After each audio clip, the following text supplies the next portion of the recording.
Welcome, everyone. Thank you very much for coming together to immerse ourselves in this wonderful, rich body of wisdom we call Torah. Tonight, we're going to study Parshat Devarim. It's the opening portion in the book of Deuteronomy. And if you'd like to join in the recitation of the blessing, which gives thanks for the opportunity of this moment, feel free to do so. Baruch atah Adonai, Eloheinu Eloheinu melech melech haolam. haolam, Asher Kiddushanu b'mitzvotav v'tzivanu la'asok b'divrei Torah. Thank you, God, for the opportunity to immerse ourselves in words, deeds, and relationships of Torah. We'll read through the English translation of our portion, then I'll share with you a focused study about it, and then we'll have our collaborative conversation about it. Let me share with you the opening verses, and then I'll invite others to have an opportunity to read as well. So we are in the book of Deuteronomy, chapter 1, verse 1. These are the words that Moses addressed to all Israel on the other side of the Jordan. Through the wilderness, in the Arba near Suf, between Param and Tophel, Laban, Hazeroth, and Di-Zachab, is 11 days from Horeb to Kadesh Barnea by the Mount Seir route. It was in the 40th year, on the first day of the 11th month, that Moses addressed the Israelites in accordance with the instructions that God had given him for them after he had defeated Sihon, king of the Amorites, who dwelt in Heshbon, and King Og of Bashan, who dwelt in Astaroth, and Edrei, on the other side of the Jordan in the land of Moab. Moses undertook to expound this Torah, this teaching. He said, Adonai our God spoke to us at Horeb, saying, You have stayed long enough at this mountain. Start out and make your way to the hill country of the Amorites and to all their neighbors in the Arabah, the hill country, the Shephelah, the Negev, the seacoast, the land of the Canaanites and Lebanon, as far as the great river, the river Euphrates. See, I place the land at your disposal. Go, take possession of the land that God swore to your ancestors, Abraham, Isaac, and Jacob, to assign to them and to their heirs after them. Richard, you want to read a little bit? We're at verse 9. Yes, thank you. Thereupon I said to you, I cannot bear the burden of you by myself. The Lord your God has multiplied you until you are today and as numerous as the stars in the sky. May the Lord, the God of your fathers, increase your numbers 1,000-fold and bless you as he promised me. How can I bear unaided the trouble of you and the burden and the bickering? Pick from each of your tribes men who are wise, discerning, and experienced, and I will appoint them as your heads. You answered me and said, What you propose to do is good. So I took your tribal leaders, wise and experienced men, and appointed them heads over you, chiefs of thousands, chiefs of hundreds, chiefs of 50, and chiefs of tens, and officials for your tribes. I further charge your magistrates as follows: hear out your fellow men, and decide justly between any man and a fellow Israelite or a stranger. You shall not be partial in judgment. Hear out low and high alike. Fear no man, for judgment is God's. And any means that is too difficult for you, you shall bring to me, and I will hear it. Thus I instructed you at that time about the various things that you should do. Thank you. Kath, would you like to read at verse 19? Yes, thank you, Rabbi.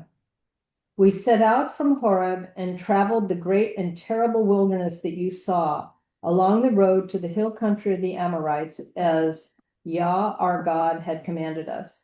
When we reached Kadesh Barnea, I said to you, You have come to the hill country of the Amorites, which Yah our God is giving to us. See, Yah your God has placed the land at your disposal.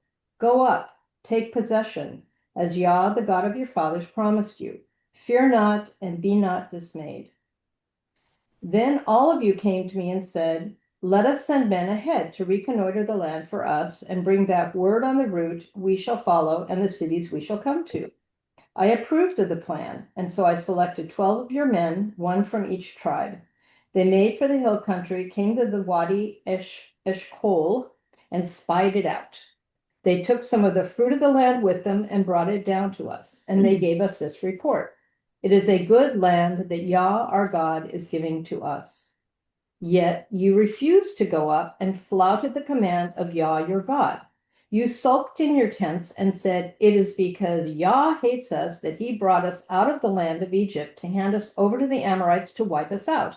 What kind of place are we going to? Our kinsmen have taken the heart out of us, saying, we saw there a people stronger and taller than we, large cities with walls sky high, and even Anakites. Thank you. Carl, do you want to read a little bit? We're now at verse 29. Okay, that's fine. Okay. Let me call upon Jim. Would you like to unmute and read to us a little bit? We're at verse 29. Thank you, Rabbi. I said to you, have no dread or fear of them. None other than Adonai your God, who goes before you, will fight for you, just as he did for you in Egypt before your very eyes. And in the wilderness, where you saw how Adonai your God carried you as a man carries his son, all the way that you traveled until you came to this place. Yet for all that, you have no faith in Adonai your God, who goes before you on your journeys to scout the place where you are to encamp, in fire by night and cloud by day, in order to guide you on the route you are to follow. When Adonai heard your loud complaint, he was angry. He vowed, not one of these men, this evil generation, shall see the good land that I swore to give to your fathers. None except Caleb, son of Jephunneh, he shall see it, and to him and his descendants will I give the land on which he set foot, because he remained loyal to Adonai. Because of you, Adonai was incensed with me too, and he said, you shall not enter it either. Joshua, son of Nun, who attends you, he shall enter it. Imbue him with strength, for he shall allot it to Israel. Moreover, your little ones, who you said would be carried off, your children who do not know yet, good from bad, and they shall enter it. To them I will give it, and they shall possess it. As for you, turn about and march into the wilderness by the way of the Sea of Reeds. Thank you so much, Jim. Catherine, do you want to read starting at verse 41 and then continue into chapter 2 for a little bit? Okay, thank you, Rabbi. You replied to me, saying, we stand guilty before the Lord. We will go up now and fight, just as Adonai our God commanded us. And you all girded yourselves with war gear and recklessly started for the hill country. But Adonai said to me, warn them, do not go up and do not fight, since I am not in your midst, else you will be routed by your enemies. I spoke to you, but you would not listen. You flouted the Lord's command and willfully marched into the hill country. Then the Amorites who lived in those hills came out against you like so many bees and chased you, and they crushed you at Hormah and Seir. Again you wept before the Lord, but Adonai would not heed your cry or give ear to you. Thus, after you had remained at Kadesh all that long time, we marched back into the wilderness by the way of the Sea of Reeds, as Adonai had spoken to me, and skirted the hill country of Seir a long time. Then Adonai said to me, you have been skirting this hill country long enough. Now turn north and charge the people as follows. You will be passing through the territory of your kinsmen, the descendants of Esau, who live in Seir. Though they will be afraid of you, be very careful not to provoke them, For I will not give you of their land so much as a foot can tread on. I have given the hill country of Seir as a possession to Esau. What food you eat, you shall obtain from them for money. Even the water you drink, you shall procure from them for money. Indeed, the Lord your God has blessed you in all your undertakings. He has watched over your wanderings through this great wilderness. Adonai your God has been with you these past 40 years. You have lacked nothing. Oh, Catherine, thank you so much. Jay, would you like to read a little bit? We're at verse 8. Verse 8, one moment, Rabbi. Okay. Verse 8. I must have. Okay, verse 8 on in chapter 2. Here we go. Verse 8, we then moved on. Yes. Terrific. Thank you, Rabbi. We then moved on away from our kinsmen, the descendants of Esau, who live in Seir, away from the road of the Arabah, away from the Elat and Ezion Geber. And we marched on in the direction of the wilderness of Moab. And Hashem said to me, do not harass the Moabites or provoke them to war, for I will not give you any of their land as a possession. I have assigned Ar as a possession to the descendants of Lot. It was formerly inhabited by the Anim, a people great and numerous and as tall as the Anakites. Like the Anakites, they are counted as Rephaim, but the Moabites call them Emim. Similarly, Seir was formerly inhabited by the Horites, but the descendants of Esau dispossessed them, wiping them out and settling in their place, just as Israel did in the land they were to possess, which Hashem had given to them. Up now, cross the Wadi Zered. So we crossed the Wadi Zered, the time that we spent in travel from Kadesh Barnea until we crossed the Wadi Zered was 38 years.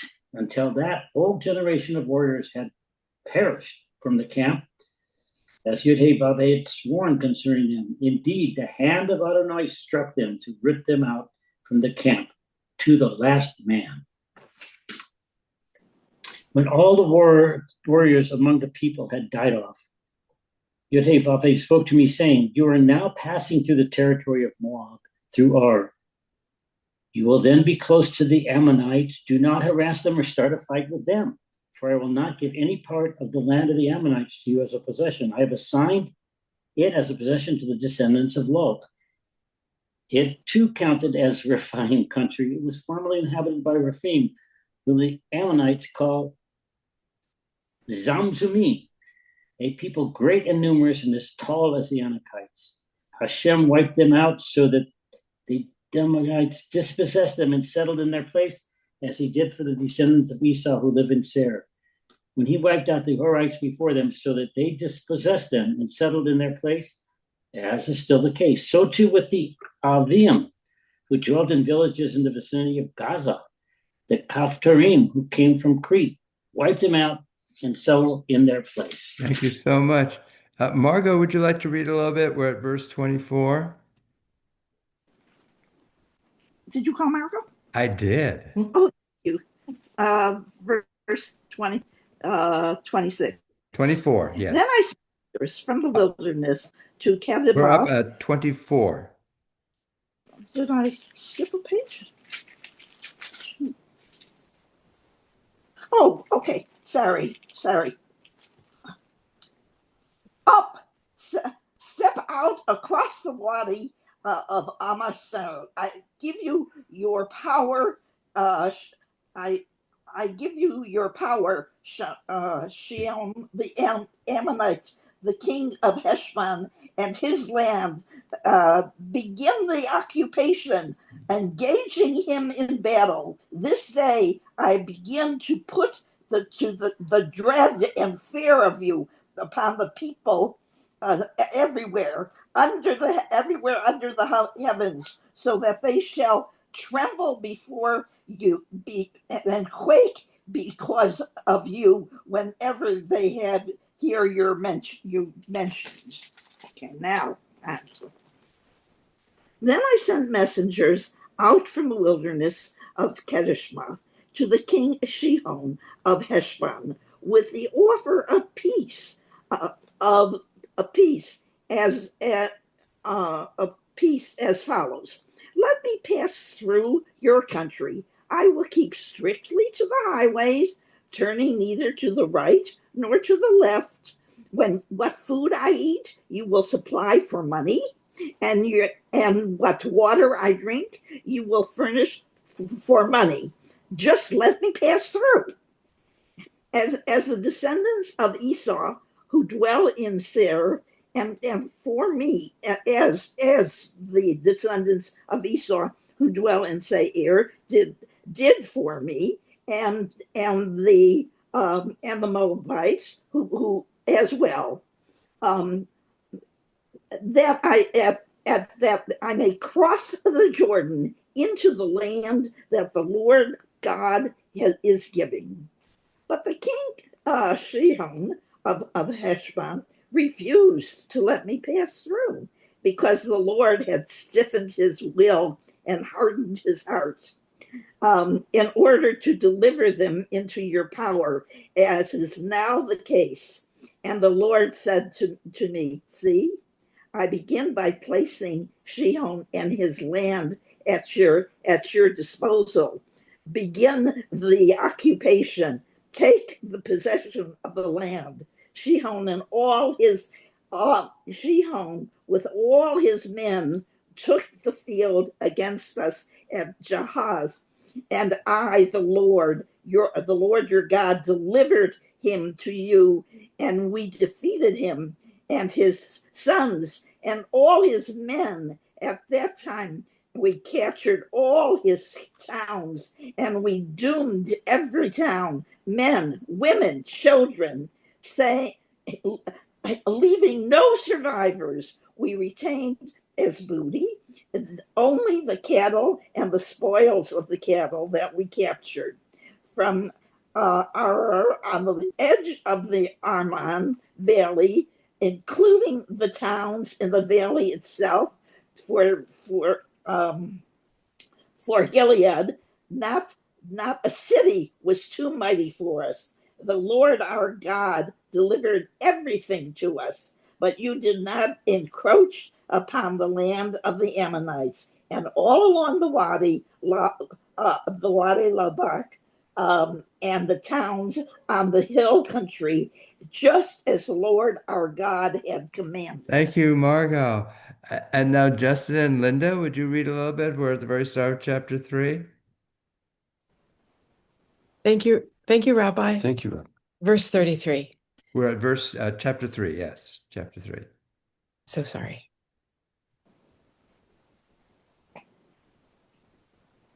Thank you. Verse 1. Yes. Then we turned and went up the way of Bashan, and Og, the king of Bashan, came forth toward us, he and all his people, to war at Edrei. And the Lord said to me, Do not fear him, for I've given him, all his people, and his land into your hand. And you shall do to him as you did to Shihon, king of the Amorites, who dwelt in Heshbon. So the Lord our God delivered into our hands also Og, the king of Bashan, and all his people, and we smote him until no remnant remained of him. And we conquered all his cities. All at that time, there was not a town that we did not take from them, 60 cities, all the territory of Argob, the kingdom of Og in Bashan. All these cities were fortified with high walls, double doors, and bolts, in addition to a great many unwalled cities. And we utterly destroyed them, as we did to Shihon, king of Heshbon, utterly destroying every city, the men, the women, and the young children. But all the beasts and the spoils of the cities we took as spoils for ourselves. That time we took the land out of the hands of the 2 kings of the Amorites who were on that side of the Jordan, from the brook of Arnon to Mount Hermon. The Sidonians call Hermon Sirion, and the Amorites call it Senir. All the cities of the plain, and all Gilead, and all Bashan, to Salcha and Edrei, cities of the kingdom of Og in Bashan. Or only Og, king of Bashan, was left from the remnant of the Rephaim. His bedstead was a bedstead of iron. Is it not in Rabbah of the children of Ammon? 9 cubits was its length, and 4 cubits its breadth, according to the cubit of a man. And this land, which we possessed at that time, from Aroer, which is by the brook of Arnon, the half of Mount Gilead and its cities, I give to the Reubenites and the Gadites. The rest of Gilead and all Bashan, the kingdom of Og, I give to the half tribe of Manasseh.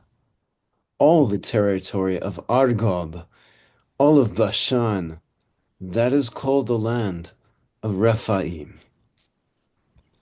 Jair, the son of Manasseh, took all the territory of Argob to the boundaries of the Geshurites and the Maacatites, and he called them even Bashan, after his own name, villages of Jair to this day.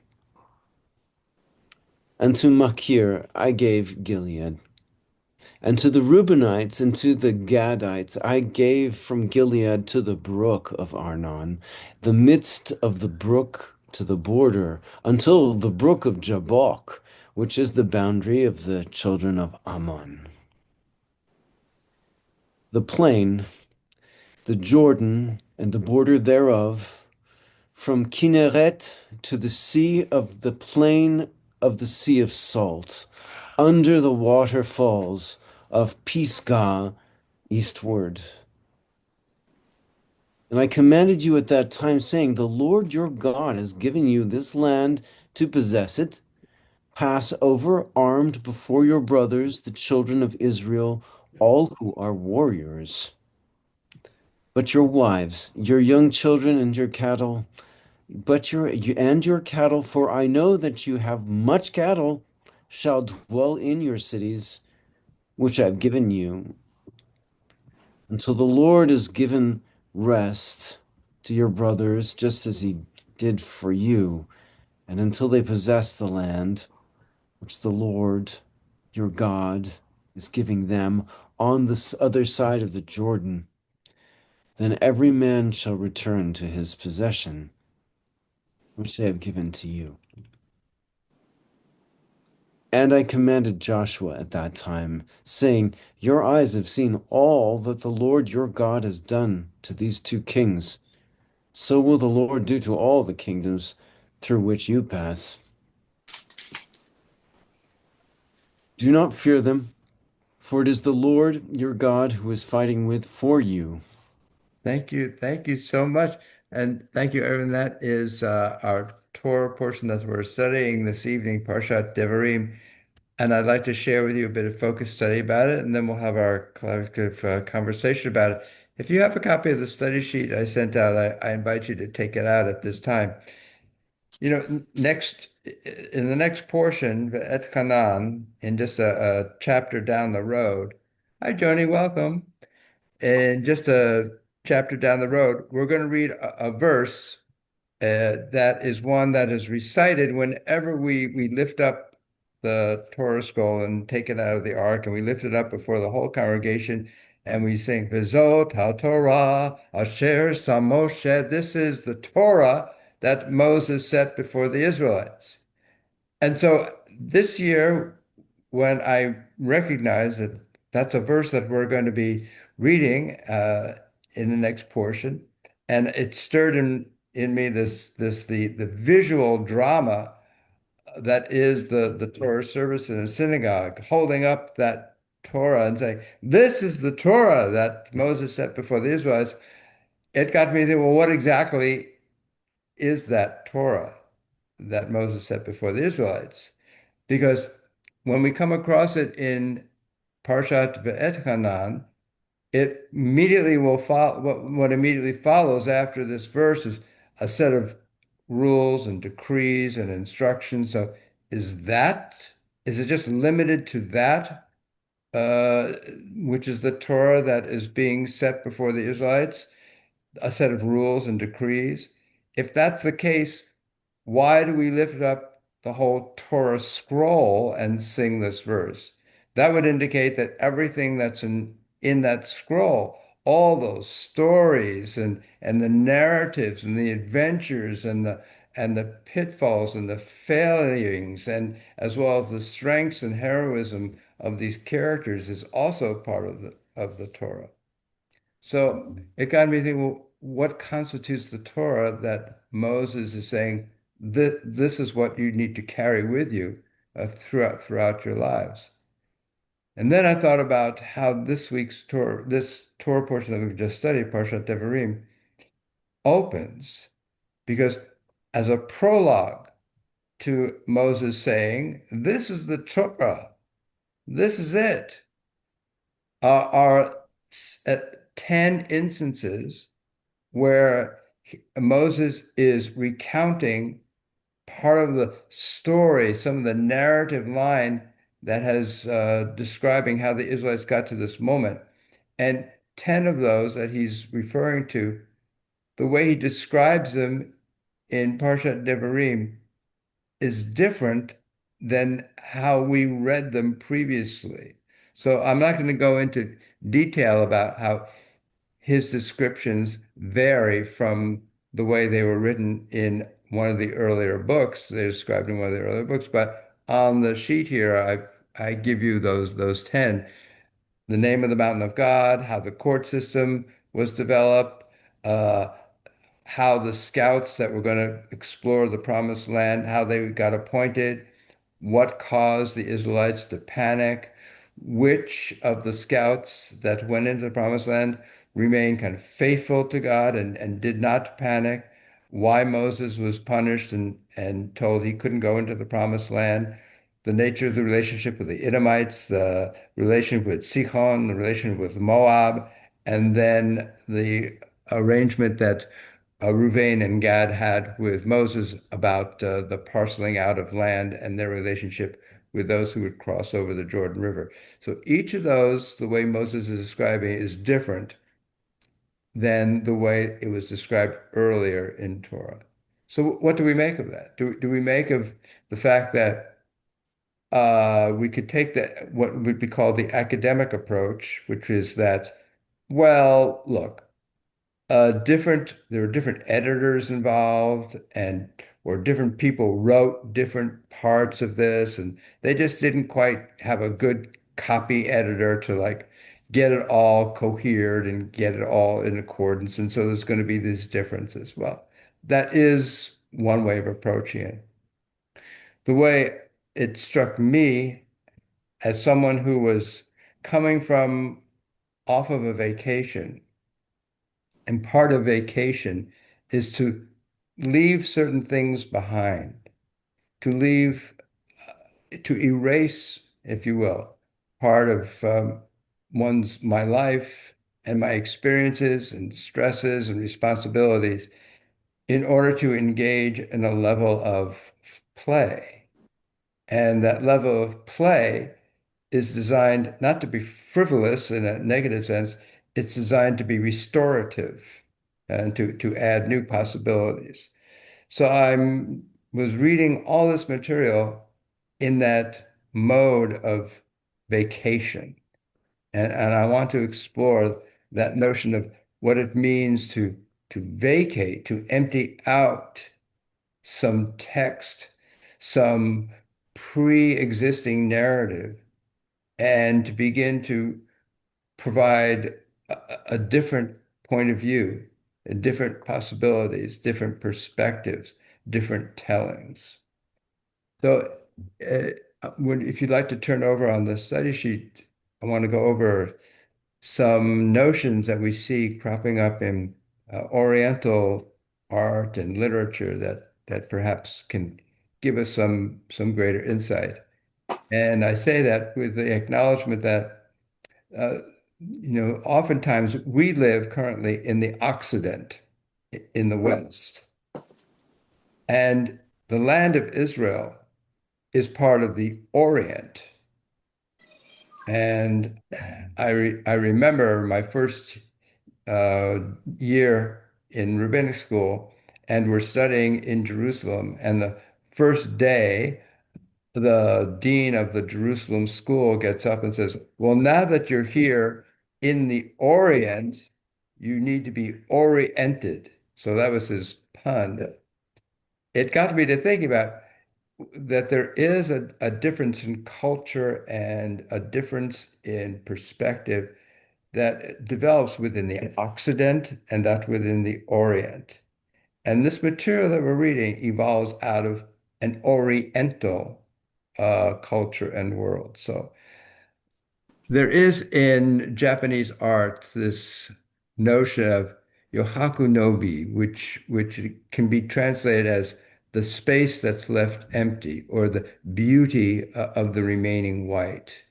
And within that cultural context, there's this notion within Japanese art that space is central to the creation process, which also is reflected within what we learned in Buddhism, which is that emptiness as being is the ultimate reality and is therefore a field of infinite potential.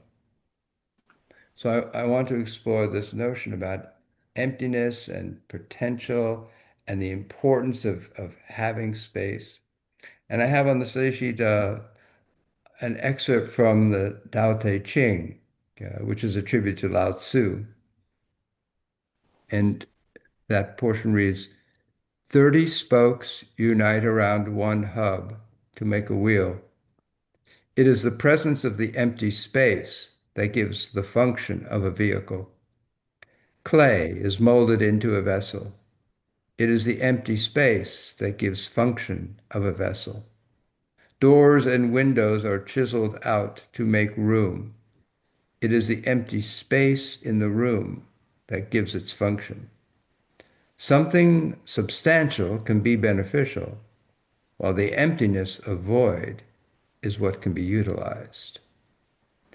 So, thinking about this notion of, if you will, the elision, the evisceration of what is present and substantial and taking up space in order to create some kind of emptiness in which something new and procreative can happen, got me to thinking about some art. And in particular, I was thinking about uh, a very extraordinary piece of work that Robert Rauschenberg did. Now, to set the context for this story about Robert Rauschenberg, we have to put it in the context of the time, which is about 1950, 1951. The United States has emerged out of World War II as the superpower of the world. It is the center of military strength. It's the center of industrial power. It's the center of the financial world markets. And it is, in effect, strutting across the world as the most powerful nation on the globe. And the dominant art movement at the time was abstract expressionism.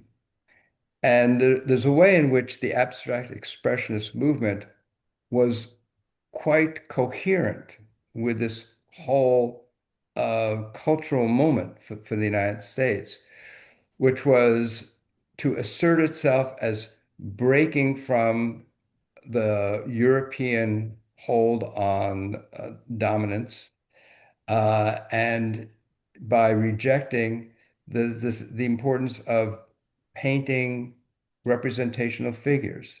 The abstract expressionists painted their emotions and their experiences and their concepts without any figuration at all in their paintings. And also what was significant about the abstract expressionists is their brushstrokes and how they approach it. First, oftentimes their works would be quite massive, and their brushstrokes would be thick and dramatic and full of like action and grand gesture. And also significant for the abstract expressionist was it was very important that the presence of the artist, him or herself, but mostly himself, would be quite clear. Whereas in the tradition of European painting, what was valued was that the artist's hand could not be disclosed. That the personality of the artist would not be imposed upon the canvas. Whereas that was the very purpose of the abstract expressionists, to impose their personality and their subjective personal experience onto the canvas. So this is what was dominant in the art world in the 1940s and 1950s in the United States.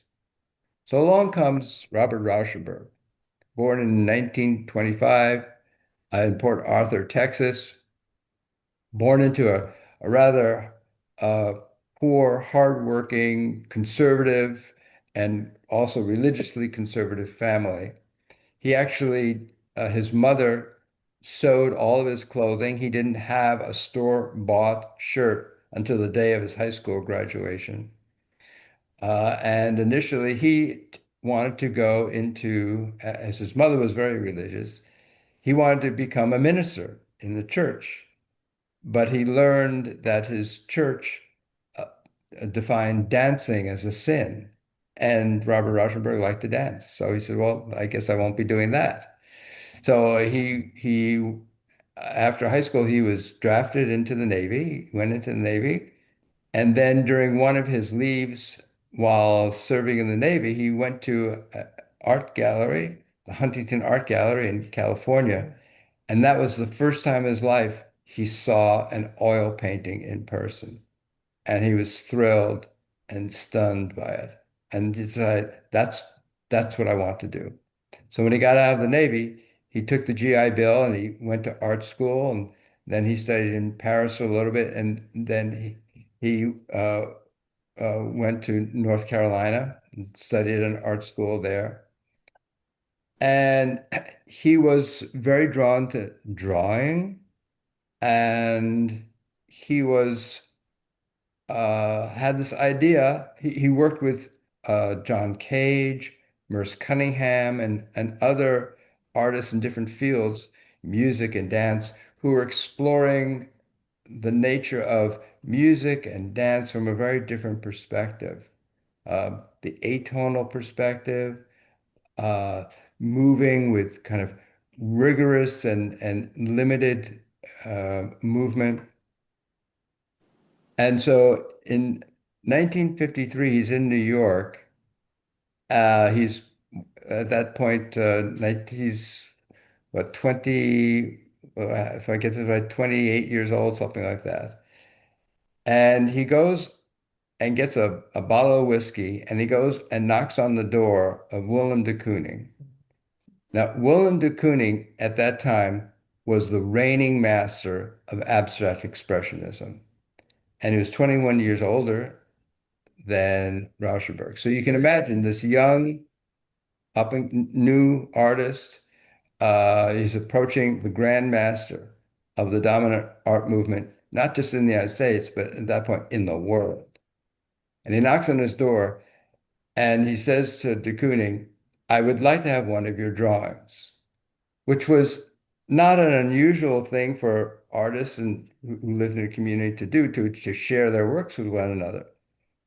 But Rauschenberg didn't want one of de Kooning's drawings to keep, to say, wow, I have one of the master's works. I mean, this is a moment, I think it was that very year that de Kooning had sold one of his paintings for $10,000, which at the time was an astronomical sum for an artist to get for a painting. No, he says, I don't want to keep your painting. I want to erase your drawing. And of course, de Kooning thought, this is madness, and I'm not going to have anything to do with this. You're not going to destroy one of my drawings. And Rauschenberg said, well, I want to see if the erasure of a mark, the erasure of what has already been done that's great, can also be considered a work of art. Well, after the whiskey has flowed for a while, de Kooning decided he was going to say, okay, I'll give you one of my drawings, but it has to be something that's really hard for you to erase. So he pulls out from his portfolio a piece that has grease pencil and graphite and some ink and other materials on it. And he gives it to Rauschenberg. And over the next 2 months, Rauschenberg goes through several dozen erasers. And after 2 months, he has pretty much erased what de Kooning drew on this canvas. There's still a few marks that are still he couldn't quite get out that are present there. And if you have the study sheet, uh, you can see this is the work here. And uh, Rauschenberg submitted it to a group drawing show that was at a gallery in New York in 1955, and he simply called it Erased de Kooning Drawing. And at the moment, it was kind of overlooked, and it was following on the heels of some of Rauschenberg's earlier work that he had done called his White series, where he would take a canvas and just roll white paint over the canvas. And some critics thought, well, this is just a scam. This is scandalous. This is not a work of art. And then to make matters even more scandalous, sometimes Rauschenberg would invite some of his fellow artists, friends of his, Cy Twombly and others. Why don't you do it? You do this. And so, but they'd be presented as this is Rauschenberg's work. And so what the piece was in effect doing was calling into question, one, where is the artist in this painting, and who is making it? And so he was calling into question the whole notion about the power and authority of an artist to create meaning on a canvas. And so now what he's doing with de Kooning's piece is he's now erasing something that's been drawn by the greatest living artist, at least among the abstract expressionists in the world. And so his notion was to explore whether creating space where there has been something can be considered a work of art, even when what's being erased has been produced by one of the greatest creators of the generation. And so this notion about that he was at first criticized for being destructive of a great artist's piece. And he said, and Rauschenberg's response was, no, it's not destructive. Uh, it may be negating, but it's not destructive. What I'm trying to do is relieve, in a sense, relieve the weight of tradition from a space so that others can enter into it. And that's the way to honor what's come before us. So here is Rabbi Jonathan Sachs, who's now looking at our Torah portion. And he's noting that there is this transition point that's happening. Here are the Israelites on the border, entering ready into the promised land. We're past the journey itself. We're now at the moment of transition. And that moment of transition, Rabbi Sachs says, is that moment when the Israelites need to recognize that they are going to have to do what comes next, that the wilderness and God's sustenance of them is going to transmute into human responsibility and initiative. And here's what he wrote. The people have to learn to fight their own battles.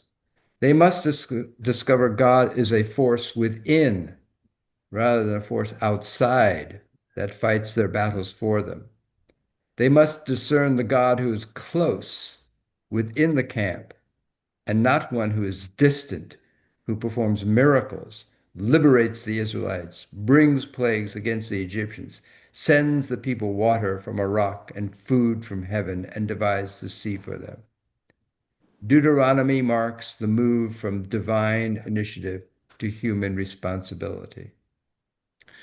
This notion about assuming and finding the divine within as a source of power for human initiative and responsibility is an aspect of Hasidic tradition and wisdom since its inception. And here is from the 19th century Hasidic rabbi Svat Emet, who's looking at this verse from Proverbs, which he quotes. Scripture says, "Drink from your own cistern, running water from your own well." And he comments, God placed a holy point into the very nature of each creature, a holy soul. It is called our cistern, for it is attached to the body. The more you take this soul light upon yourself, drawing your deeds to follow this light, the more the spirit and higher soul is added to you. This opens the wellspring that flows without end. This is flowing from your well. So I go back to this notion about Devarim and Deuteronomy. So our English translation tells us, oh, we're reading the book of Deuteronomy. Deuteronomy is a Greek word combining two Greek words, one which means second, the other which means words. And so we get this notion from when we hear the word Deuteronomy that, this is the second law, or sometimes referred to as the repetition of the law.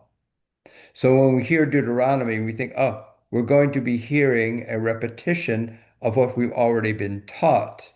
And we're going to be hearing a repetition of the stories and the journeys that we've been on, all this in preparation for to cross over and carry that with us. But the name in Hebrew for this portion and this entire book is Devarim, words.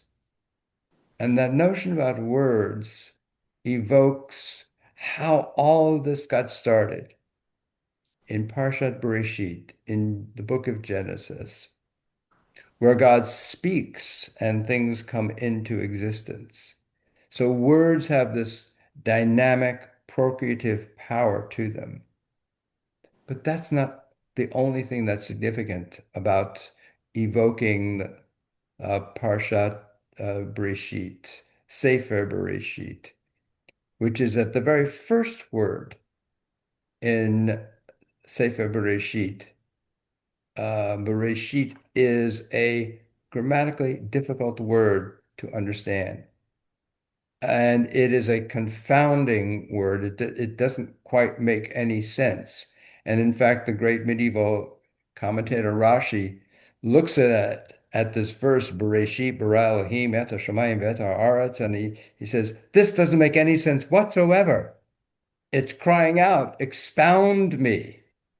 And so the very first word in Torah sets us off on a mission to probe and understand, extract, interrogate, and try and ascertain meaning. Meaning is not given to us in that word or indeed throughout all of Torah.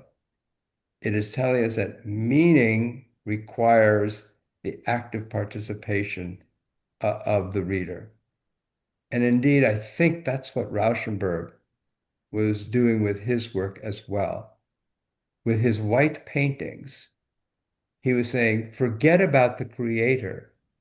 Attend to yourself and your experience with what you're seeing here. And as the light changes and as the audience changes, as the context changes, different things will be understood from this white canvas. And he was doing that as well, I think, with his erasure of de Kooning's piece, which was, we stand in awe of an artist like de Kooning. Let's erase that. Let's create let's create the space for ourselves to become artists as well. And indeed, what Rauschenberg and others did, but significantly Rauschenberg, was to, in a sense, begin to usher the abstract expressionists out of dominance, and new forms began to develop. And in fact, Rauschenberg probably was one of those who created the portal, the opening for a different type of movement, which became known as pop art to begin to develop. So uh, this power of vacation, this power of creating alternatives, this power of saying all that you've inherited, you should not merely take at face value, that there are multiple perspectives, multiple points of view, multiple ways of looking at this, multiple ways of hearing the story, multiple ways of hearing the story and understanding the story. Uh, and with that, you become an empowered, active participant in the shaping of the next chapters to come. So with that, I'd love to know what you experienced, what you thought as we went through this portion Devarim. And go ahead, Rose, you've got your hand up. And you'll need to unmute. Please unmute, Rose. Thank you. Okay, Yeah. got it. My screen was acting weird. I think that that's a very interesting approach. And when you first read Devarim, the things you pointed out, like the 10 things that are different, it's almost like revisionist history, but it really isn't, because I think what you're getting at is it's a fluid thing, and the whole Asian thing, like Rashomon or sand paintings or things like that, show that reality changes, the world changes, the audience changes, so that no art is set in stone. And here, I think it's important to remember with Devorim is that, you say, well, that didn't happen that way, like Yitro was the one who told Moshe to get, sub judges and things like that, and et cetera, et cetera. But he's speaking to a different generation. He's speaking to people who weren't there for all this. All those old guys, they're gone. That whole generation is gone. So he's crafting his message to this new generation. And, the words are a work of art. This is a poem. And so he's crafting the um, the message, the performance, if you will, to the audience. It's like stage players say they love their work because it's more challenging, because no performance night is the same as the one before, because the audience is different, the vibe is different. So, I think that he's trying to communicate the words he's using and the phrases and what he's talking about are designed what he thinks is presenting the story so far in a way that's more compelling, more instructive to this new audience. Does that make sense? Yeah, no, I appreciate you bringing in the new audiences, and I was just jotting some notes as you were speaking, because you got me to think about this, which I mentioned that I was trying to draw a contrast between Occidental and Oriental. Right. And sometimes there is this, it's put in terms of Jerusalem and Athens, is the way it's sometimes phrased. Or sometimes we can think of as the valuing of absolute truth and the valuing of contextual and relational truth. Mm. And so there is, when we see the word Deuteronomy, that's kind of the Occidental aspect of ourselves, who are looking for something that is clear, definitive, and absolutely correct and objectively true. And then the Devarim aspect brings in the Oriental aspect of ourselves, which is recognizing that as we go through our lives, we revisit the same phenomena and see different things happening there and understand different things happening there. And so it becomes more contextual rather than objectively truthful. So Not thank deja you. vu all over again. Yeah. Let me call Catherine and then Kath here. Go ahead, Catherine. Okay, I'd like to follow up on that a little bit. I was struck in this parsha by how, in the previous passages regarding the scouts, we have this sense that there's criticism of the Israelites because they weren't bold enough. They were intimidated. And yet, what we get in this parsha is restraint, not just go and be bold, but restraint. And so then it occurs to me that that's important because that allows the people going forward who, as Rose said, don't have much of a history, to situate themselves in relation to the other settlements, to sort of locate themselves. In terms of the painting and authorship, it's really interesting that Rauschenberg does not completely erase de Kooning because he names him. And so what he leaves us with is this question mark of, well, what did he erase? And where do we find de Kooning? How can we find de Kooning? And so it continues to be relational instead of an absolute gesture of erasure. Yeah. And so I really appreciated that choice of artwork. Thank you. It was fascinating that some people have conducted some scientific experiments to try and see, well, what was there before Rauschenberg erased it. And so they use the spectrographs and all this kind of stuff to find out. And it's interesting to think about how important is that to me to know what was there before, as opposed to recognizing that on the canvas there are still trace elements that Rauschenberg could not erase of de Kooning, and to just appreciate there are trace elements there.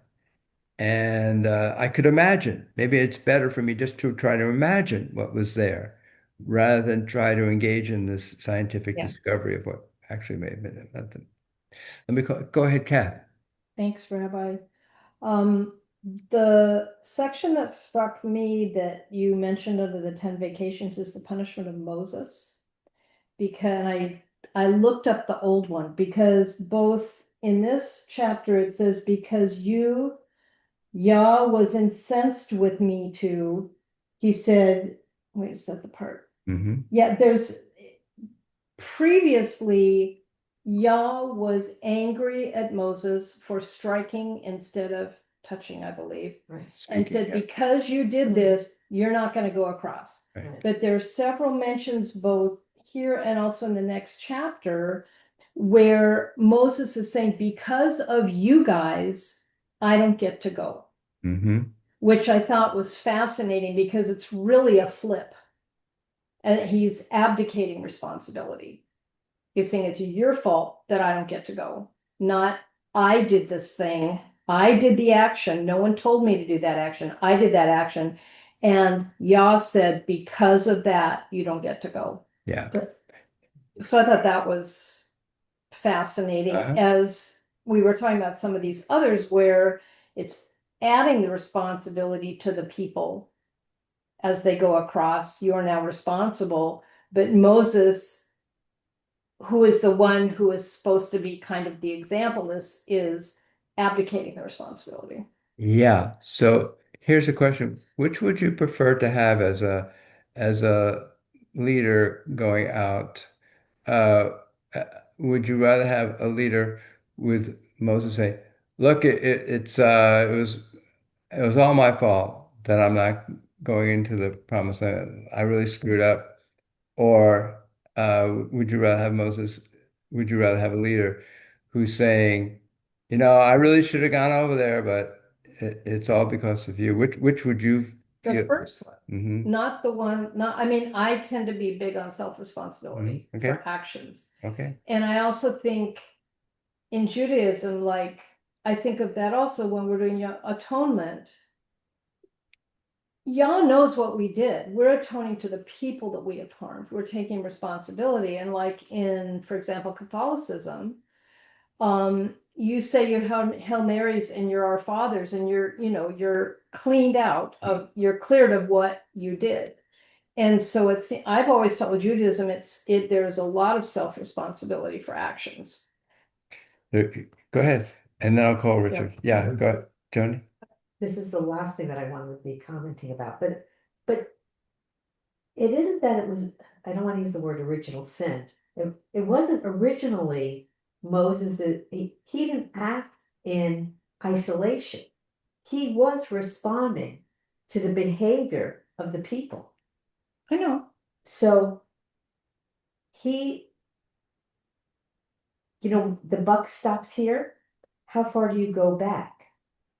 Well, he chose how he responded. True. That's where I'm And going. the people also chose to be whiners. Right. So is it okay to point out to the people, you're not,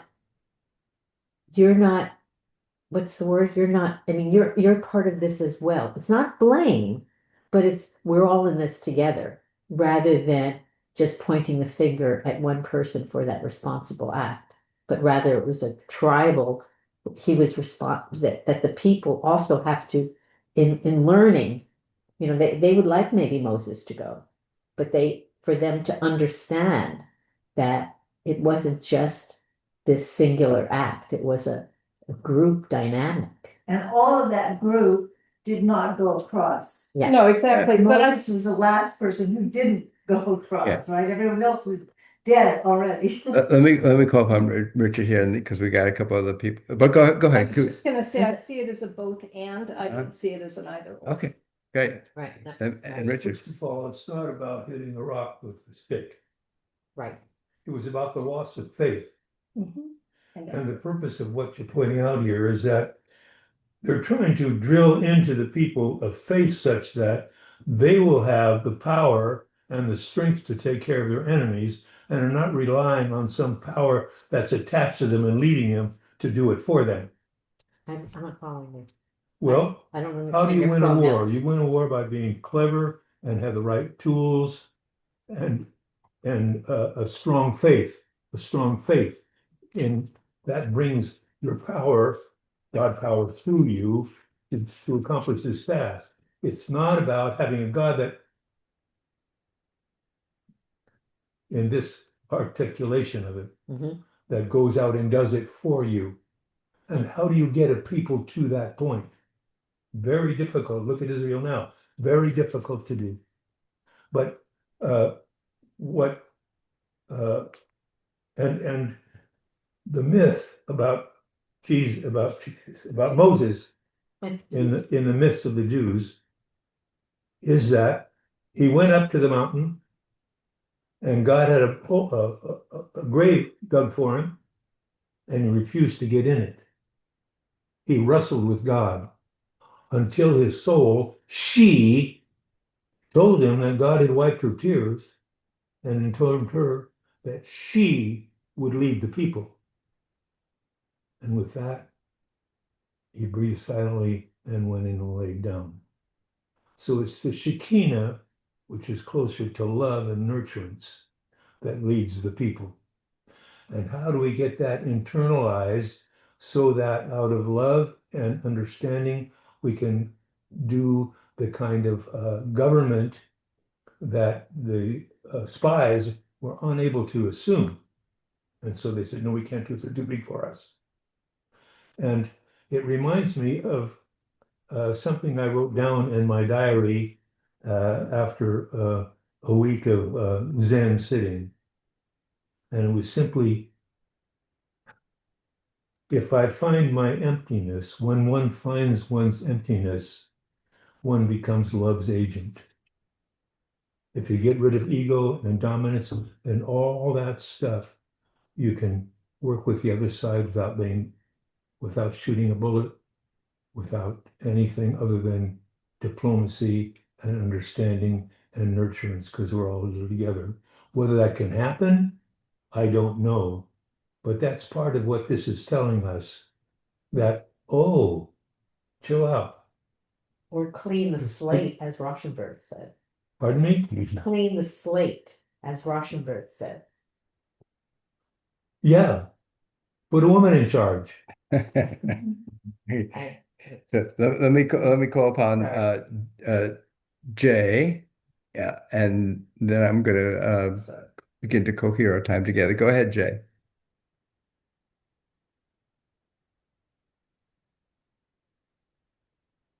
Jay, we Sorry, can't, yeah, there you go. internet connection. Okay, Jay, disappeared. we can't hear you. Gotta take these off. There you go. I can't listen and talk at the same time. Same with chewing gum. Okay. Kosher gum. Very interesting. What was there before is definitely in this entire script. Think of the word Tel Aviv.